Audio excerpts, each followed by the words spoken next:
英語聞き流しリスニング、英語テキストと MP3 ダウンロード、その他の物語はホームページからお聞きいただけます。88thpp.com 88thpp.com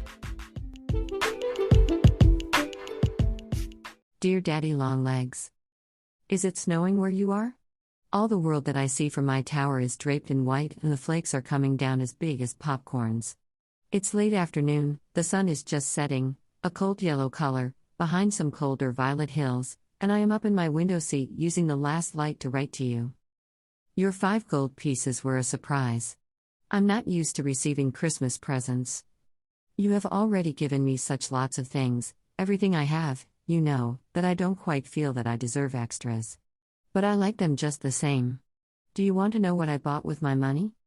A silver watch in a leather case to wear on my wrist and get me to recitations in time. 2. Matthew Arnold's poems. 3. A hot water bottle. 4. A steamer rug. My tower is cold. 500 sheets of yellow manuscript paper. I'm going to commence being an author pretty soon. 5. A dictionary of synonyms. To enlarge the author's vocabulary. 7. I don't much like to confess this last item, but I will, a pair of silk stockings. And now, Daddy, never say I don't tell all. It was a very low motive, if you must know it, that prompted the silk stockings. Julia Pendleton comes into my room to do geometry, and she sits cross-legged on the couch and wears silk stockings every night. But just wait, as soon as she gets back from vacation I shall go in and sit on her couch in my silk stockings. You see, Daddy, the miserable creature that I am, but at least I'm honest, and you knew already, from my asylum record, that I wasn't perfect, didn't you? To recapitulate, that's the way the English instructor begins every other sentence. I am very much obliged for my 7 presents. I'm pretending to myself that they came in a box from my family in California. The watch is from Father, the rug from Mother, the hot water bottle from Grandmother, who is always worrying for fear I shall catch cold in this climate, and the yellow paper from my little brother Harry. My sister Isabel gave me the silk stockings, and Aunt Susan the Matthew Arnold poems. Uncle Harry, little Harry is named after him, gave me the dictionary. He wanted to send chocolates, but I insisted on synonyms. You don't object, do you, to playing the part of a composite family? And now, shall I tell you about my vacation, or are you only interested in my education as such? I hope you appreciate the delicate shade of meaning in as such. It is the latest addition to my vocabulary. The girl from Texas is named Leonora Fenton. Almost as funny as Jerusha, isn't it? I like her, but not so much as Sally McBride. I shall never like anyone so much as Sally, except you.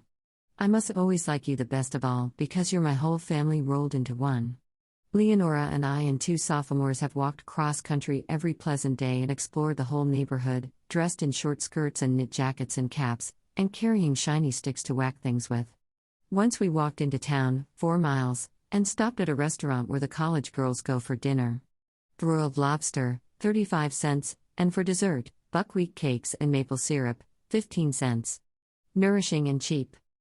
It was such a lark.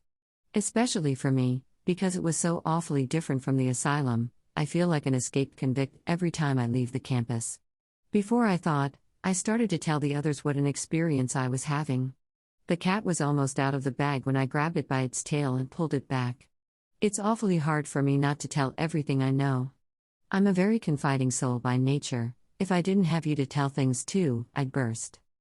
We had a molasses candy pull last Friday evening, given by the house matron of Ferguson to the left-behinds in the other halls. There were 22 of us altogether, freshmen and sophomores and juniors and seniors, all united in amicable accord. The kitchen is huge, with copper pots and kettles hanging in rows on the stone wall, the littlest casserole among them about the size of a wash boiler. 400 girls live in Ferguson. The chef, in a white cap and apron, fetched out 22 other white caps and aprons. I can't imagine where he got so many, and we all turned ourselves into cooks. It was great fun, though I have seen better candy. When it was finally finished, and ourselves and the kitchen and the doorknobs all thoroughly sticky, we organized a procession and still in our caps and aprons, each carrying a big fork or spoon or frying pan, we marched through the empty corridors to the officers' parlor, where half a dozen professors and instructors were passing a tranquil evening. We serenaded them with college songs and offered refreshments. They accepted politely but dubiously. We left them sucking chunks of molasses candy, sticky and speechless. So you see, Daddy, my education progresses. Don't you really think that I ought to be an artist instead of an author? Vacation will be over in 2 days and I shall be glad to see the girls again. My tower is just a trifle lonely. When 9 people occupy a house that was built for 400, they do rattle around a bit. 11 pages, poor Daddy, you must be tired. I meant this to be just a short little thank you note, but when I get started I seem to have a ready pen. Goodbye, and thank you for thinking of me. I should be perfectly happy except for one little threatening cloud on the horizon. Examinations come in February. Yours with love, Judy. P.S. Maybe it isn't proper to send love? If it isn't, please excuse. But I must love somebody and there's only you and Mrs. Lippett to choose between, so you see, you'll have to put up with it, Daddy dear, because I can't love her. On the eve. Dear Daddy Longlegs. You should see the way this college is studying. We've forgotten we ever had a vacation. 57 irregular verbs have I introduced to my brain in the past 4 days. I'm only hoping they'll stay till after examinations. Some of the girls sell their textbooks when they're through with them, but I intend to keep mine. Then after I've graduated I shall have my whole education in a row in the bookcase, and when I need to use any detail, I can turn to it without the slightest hesitation. So much easier and more accurate than trying to keep it in your head. Julia Pendleton dropped in this evening to pay a social call, and stayed a solid hour. She got started on the subject of family, and I couldn't switch her off. She wanted to know what my mother's maiden name was. Did you ever hear such an impertinent question to ask of a person from a foundling asylum? I didn't have the courage to say I didn't know, so I just miserably plumped on the first name I could think of, and that was Montgomery. Then she wanted to know whether I belonged to the Massachusetts Montgomerys or the Virginia Montgomerys. Her mother was a Rutherford. The family came over in the Ark, and were connected by marriage with Henry VIII. On her father's side they date back further than Adam. On the topmost branches of her family tree the superior breed of monkeys with very fine silky hair and extra long tails. I meant to write you a nice, cheerful, entertaining letter tonight, but I'm too sleepy, and scared. The freshman's lot is not a happy one. Yours, about to be examined. Judy Abbott. Sunday. Dearest Daddy Longlegs. I have some awful news to tell you, but I won't begin with it. I'll try to get you in a good humor first. Jerusha Abbott has commenced to be an author. A poem entitled, From My Tower, appears in the February Monthly, on the first page, which is a very great honor for a freshman. My English instructor stopped me on the way out from chapel last night, and said it was a charming piece of work except for the 6th line, which had too many feet. I will send you a copy in case you care to read it. Let me see if I can't think of something else pleasant. Oh, yes. I'm learning to skate, and can glide about quite respectably all by myself. Also I've learned how to slide down a rope from the roof of the gymnasium, and I can vault a bar 3 feet and 6 inches high. I hope shortly to pull up to 4 feet. We had a very inspiring sermon this morning preached by the Bishop of Alabama. His text was, Judge not that ye be not judged. It was about the necessity of overlooking mistakes in others, and not discouraging people by harsh judgments. I wish you might have heard it. This is the sunniest, most blinding winter afternoon, with icicles dripping from the fir trees, and all the world bending under a weight of snow, except me, and I'm bending under a weight of sorrow. Now for the news. Courage, Judy. You must tell. Are you surely in a good humor? I failed in mathematics and Latin prose.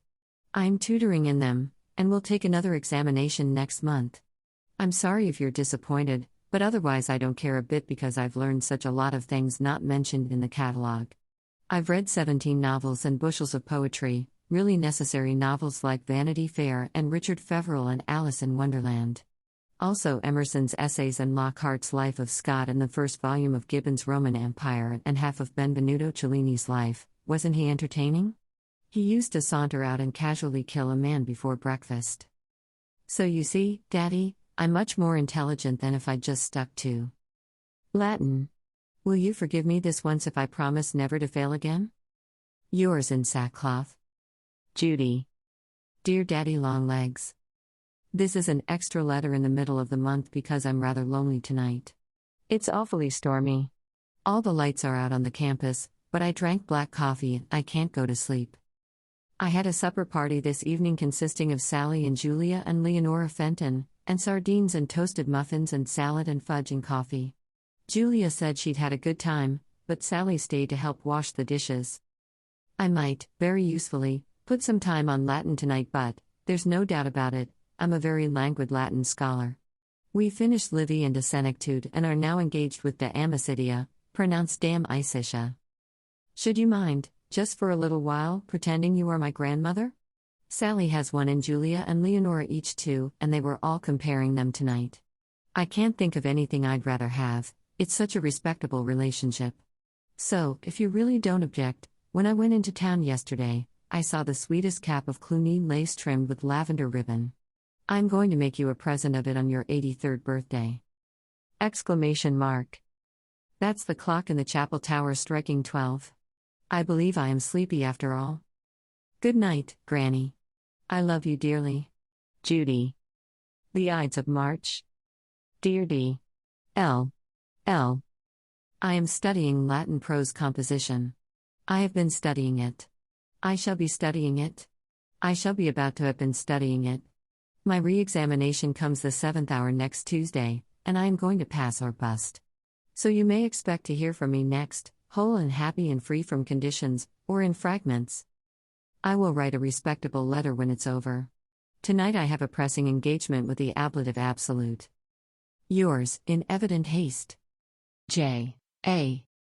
26th March. Mr. D. L. L. Smith.